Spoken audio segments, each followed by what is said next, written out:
Hello everyone, I am Shalini Sharma in front of you. और हम money market के instruments की स्टडी करते जा रहे हैं और जिसमें अब मनी मार्केट के इंस्ट्रूमेंट्स के अंदर है indigenous bankers and money landers.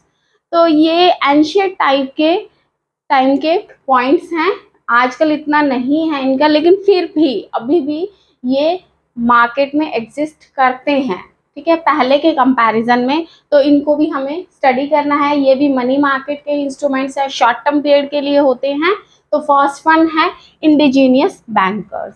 सबसे पहली बात कि ये अब इतने रेगुलेट नहीं रहे हैं जितने एंशियंट टाइम के अंदर थे। पुराने टाइम में बहुत ज़्यादा इनकी डिमांड थी, लेकिन अब जैसे ही कमर्शियल बैंक्स आए हैं, बैंक्स के आने के बाद इनकी जो डिमांड है वो कम हो चुकी है।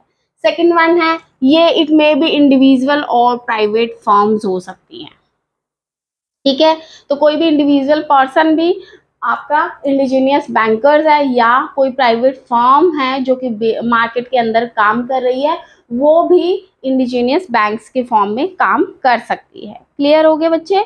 वो भी जैसे डिपॉजिट्स को एक्सेप्ट करते हैं, लोन्स देते हैं, जैसे बैंक्स काम करते हैं वैसे ही ये फर्म्स भी काम करती है। इसके अंदर है कि आपको ऑलरेडी समझा चुके हैं कि एंशियंट पीरियड में बहुत ज़्यादा एक्टिव थे, बट अब वेस्टर्न और साउथर्न पार्ट जो है इंडिया का, उसमें आज भी एग्जिस्ट करते हैं। जैसे कि एग्जांपल ले लीजिए, गुजरातीज हैं, मारवाड़ीज हैं, तो वो आज भी इंडिजीनियस बैंकर्स के फॉर्म में वर्क कर रहे हैं। नेक्स्ट वन है कि ये दोनों एक्टिविटीज करते हैं, इट मे बी बैंकिंग और नॉन बैंकिंग एक्टिविटीज। अब बैंकिंग और नॉन बैंकिंग एक्टिविटीज क्या है वो हम आगे स्टडी करते हैं। एक बार कुछ बेसिक से इंट्रोडक्शन ले लेते हैं जिससे हमें समझ आए कि इंडिजीनियस बैंकर्स होते क्या हैं। ठीक है, तो इट मे बी इंडिविजुअल और प्राइवेट फर्म्स होती हैं। नेक्स्ट वन है इनका जो इंटरेस्ट रेट होता है, ऑब्वियसली जब वो लोन्स देते हैं तो ये आपसे high rate of interest charge करते हैं। ठीक है, डिपॉजिट्स भी एक्सेप्ट करते हैं, तो as a comparison to loan के ये उस पर कम इंटरेस्ट देते हैं, तो ये high rate of interest charge करते हैं ऑन लोन्स। नेक्स्ट वन है ये आरबीआई की कोई भी बैंक रेट पॉलिसी को रेगुलेट नहीं करते हैं, जैसे कि repo rate, reverse repo rate, bank rates, कुछ भी आरबीआई के जो भी रूल्स रेगुलेशंस हैं वो ये फॉलो नहीं करते हैं इंडिजीनियस बैंकर। तो ये वही पॉइंट आ गया कि आरबीआई की जितनी भी बैंक रेट पॉलिसी है वो इनके लिए कवर अप नहीं है। नेक्स्ट वन है, हाँ, ये कमर्शियल बैंक से बहुत ज़्यादा स्टिफ कंपटीशन जो है वो फेस कर रहे हैं। ठीक है, क्योंकि अब तो कमर्शियल बैंक्स ने भी बहुत ज़्यादा इजी कर दिया है लोन वगैरह लेना। अदरवाइज तो उधर से लोन लेना बहुत टफ था, लेकिन अब जैसे जैसे उनके रूल्स रेगुलेशंस कमर्शियल बैंक्स के इजी होते रहे हैं कि एक आम आदमी भी बहुत लोन ले पा रहा है उनसे, तो इनसे फिर अब कोई भी नहीं लेता। क्यों? क्योंकि बैंक्स जो हैं इनके कंपैरिजन में इंटरेस्ट रेट को कम लेते हैं, बट ये तो बहुत ज़्यादा interest rate, high interest rate charge करते हैं। नेक्स्ट वन है कि बैंकिंग फंक्शंस और नॉन बैंकिंग फंक्शंस क्या हैं। तो बैंकिंग फंक्शंस के अंदर मेन फंक्शन होता ही क्या है? डिपॉजिट्स को एक्सेप्ट करना। तो yes, they are accepting deposits. Okay, तो वो आम जनता से डिपॉजिट्स को एक्सेप्ट करते हैं जैसे कि बैंक्स में होता है। फिर मनी को लैंडिंग भी करते हैं, उधार भी देते हैं, मीन्स लोन आपको पे करते हैं। साथ के साथ ये हुंडीज में भी डीलिंग करते हैं। अब हुंडीज क्या है? ये भी एक क्रेडिट इंस्ट्रूमेंट है कि हुंडीज की हेल्प से भी सेल परचेज ये करते हैं, ट्रांजैक्शंस होती है। हुंडीज कितने टाइप की होती है? एक दर्शनी होती है, एक मुद्दती होती है। अब दर्शनी हुंडी तो क्या होती है? जो कि हमेशा पेमेंट पेबल ऑन डिमांड होती है, डिमांड के टाइम ही पे होगी।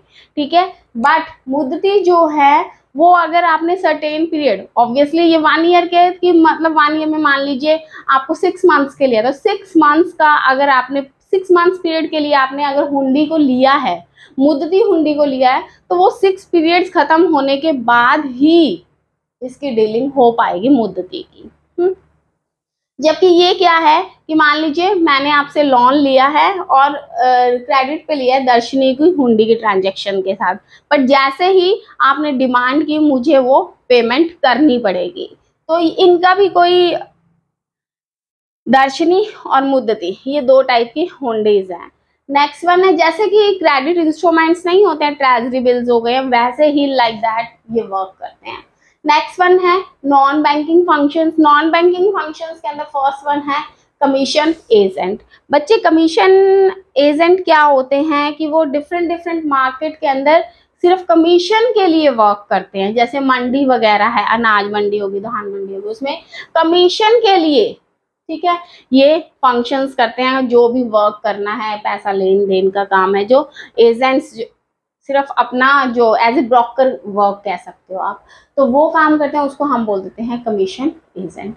नेक्स्ट वन है स्पेक्यूलेटिव ट्रेड्स। अब स्पेक्यूलेटिव ट्रेड्स क्या होते हैं, जो कि यहाँ से गुड़ खरीद लिया फिर आगे बेच दिया, चावल खरीद लिए फिर चावल आगे बेच दिए, मतलब स्पेक्यूलेट करते हैं, स्पेक्यूलेटिव ट्रेड करते हैं कि कम रेट पे खरीद लिया और हाई रेट पे सेल कर दिया, उसको हम बोल देते हैं स्पेक्यूलेटिव ट्रेड्स। नेक्स्ट वन है बिजनेस एंड शॉप। इनकी क्या होते हैं, ये इंडिजीनियस बैंकर्स जो हैं वो अपनी शॉप चलाते हैं, अपना बिजनेस करते हैं, ठीक है, डिफरेंट नेचर का, कि ज्वेलरी का हो गया है, और साथ ही साथ वो अलग से अपना इंडिजीनियस बैंकिंग का जो है वो वर्क भी करते हैं, कि मतलब अपना बिजनेस भी कर रहे हैं, अपनी शॉप है तो ज्वेलरी शॉप है मान लीजिए, तो वो अपनी शॉप भी चला रहे हैं, साथ ही साथ ये अपना ये काम करते हैं। जबकि इनके अंदर क्या होता है, स्पेक्यूलेटिव ट्रेड के अंदर तो उनका काम ही ये बन जाता है इंडिजीनियस बैंकर्स का, ठीक है। तो ये था आपका शॉर्ट के अंदर इंडिजीनियस बैंकर्स। नेक्स्ट वन है मनी लैंडर। मनी लैंडर तो हम अपनी प्रैक्टिकल लाइफ में भी बहुत बार देखते हैं बच्चे, जैसे कि कोई आर्टिशियन है, कोई फार्मर्स हैं, उनको अगर ये ज़्यादातर पुअर पीपल जो हैं उनके लिए होता है कि जिन उनको पैसे की ज़रूरत हो गई है, तो आप क्या करते हो कि उन्हें पैसा देते हो और उनकी कोई चीज़ को एज ए मॉर्गेज फॉर्म में रख लेते हो, जैसे उनका हाउस हो गया या कोई ज्वेलरी हो गया है। तो ये जैसे जो बहुत पुअर पीपल है, ठीक है, वो ऐसा करते हैं कि किसी का कोई बर्तन ही रख लिया, अगर मान लीजिए कोई महंगा बर्तन है तो वो बर्तन रख लिया और उसके बदले में उसको 500 रुपीज़ दे दिए, तो वो चीज़ होती है मनी लैंडिंग होती है। क्लियर हो गया आपको मनी लैंडिंग के अंदर कि जो स्मॉल बोरोवर्स हैं जैसे कि फार्मर्स, आर्टिशियन वगैरह, इनको ये पैसा प्रोवाइड करवाते हैं, ठीक है।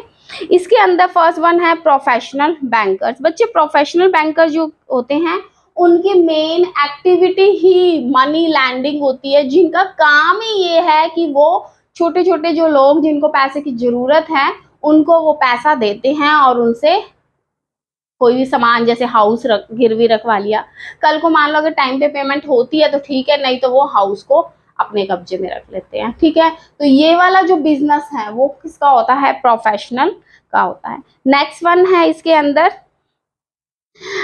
Itinerant money landers. वो कौन होते हैं, जो कि मनी लैंड करते हैं बहुत ज्यादा हाई रेट्स के अंदर और एक जगह से दूसरी जगह पे घूमते रहते हैं। जैसे कि एग्जांपल आप ले लीजिए, पठान्स हो गए या काबुलीज हो गए हैं, ठीक है, एक जगह से दूसरी जगह पे घूमते रहते हैं और डिफरेंट डिफरेंट रेट्स पे, प्राइस पे वो लोन्स प्रोवाइड करवाते हैं।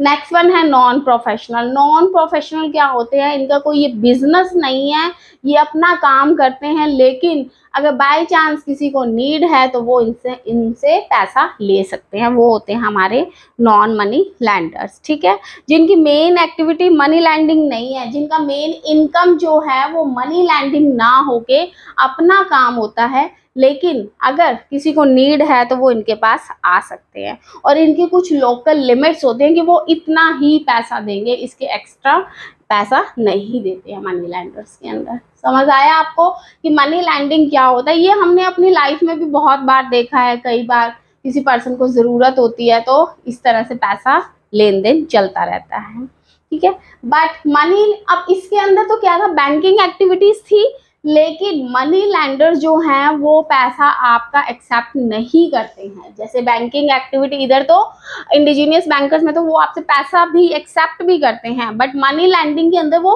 पैसे की एक्सेप्शन नहीं करते हैं, वो सिर्फ और सिर्फ आपको उधार में ही पैसा प्रोवाइड करवाते हैं, ठीक है बच्चे। और वो जैसे फाइनेंशियल इंस्टीट्यूशंस हैं, उनका तो ये एक बिजनेस है, लेकिन मनी लैंडिंग के अंदर ऐसा नहीं है कि ये सिर्फ उनका एक बिजनेस ही है। जैसे कि यहाँ पे नॉन प्रोफेशनल की बात की गई थी, उनकी अपनी अलग से एक बिजनेस इनकम है, वो अपना अलग से इनकम कमा रहे हैं, बट मनी लैंडिंग उनका एक ऐसे कह सकते हो कि पार्ट बिजनेस है। ओके, नेक्स्ट वन है कि ये इंटरेस्ट चार्ज जो करते हैं वो बहुत ज़्यादा हाई इंटरेस्ट रेट चार्ज करते हैं मनी लैंडर्स जो हैं। क्यों? क्योंकि इनके पास कुछ भी देने के लिए नहीं होता, या इनको बैंक्स की फैसिलिटीज़ के बारे में नहीं पता है, या बैंक्स से ये पैसा ले नहीं पा रहे हैं, या ये इनका ट्रस्ट ही मनी लैंडर्स पे होता है, ये बैंक्स के ऊपर ट्रस्ट वर्दीनेस ही नहीं रखते हैं। कोई भी रीज़न हो सकता है, या ये बैंक्स तक पहुंच नहीं पाते हैं, ठीक है, तो ये मनी लैंडर्स की एक्टिविटी करते हैं। या बहुत लिमिटेड इनकम है कि मान लीजिए मेरे को सिर्फ 2000 रुपीज़ चाहिए, तो वो 2000 रुपीज़ मुझे बैंक से लेने की ज़रूरत नहीं है, मैं क्या करती हूँ, मनी लैंडर्स से ले लेती हूँ। तो ये कि जब एक लिमिटेड आपको मनी की ज़रूरत है, तब भी आप मनी लैंडर्स की हेल्प लेते हो। तो आई होप आपको ये सारे मनी मार्केट के इंस्ट्रूमेंट्स चल रहे थे जो पिछली 2-3 क्लासेस के अंदर हमने इंस्ट्रूमेंट्स की बारे में बात की है, जैसे कि call money market, treasury bills हो गया, कमर्शियल पेपर्स हो गया, कमर्शियल बिल्स मार्केट, ठीक है। तो ये सब उसी के अंदर ये पार्ट था इंडिजीनियस बैंकर्स का और मनी लैंडर्स का। इसके बाद अब आगे बहुत सारे हैं, प्राइमरी मार्केट, सेकेंडरी मार्केट, उसके बारे में भी स्टडी करेंगे। आई होप आज की क्लास आपको समझ आ गई होगी। और प्लीज़ एक बहुत रिक्वेस्ट है आपसे कि लाइक, सब्सक्राइब और शेयर करना बिल्कुल भी मत भूलिए। मिलती हूँ आपसे नेक्स्ट क्लास के अंदर। Thank you so much, have a nice day, God bless you.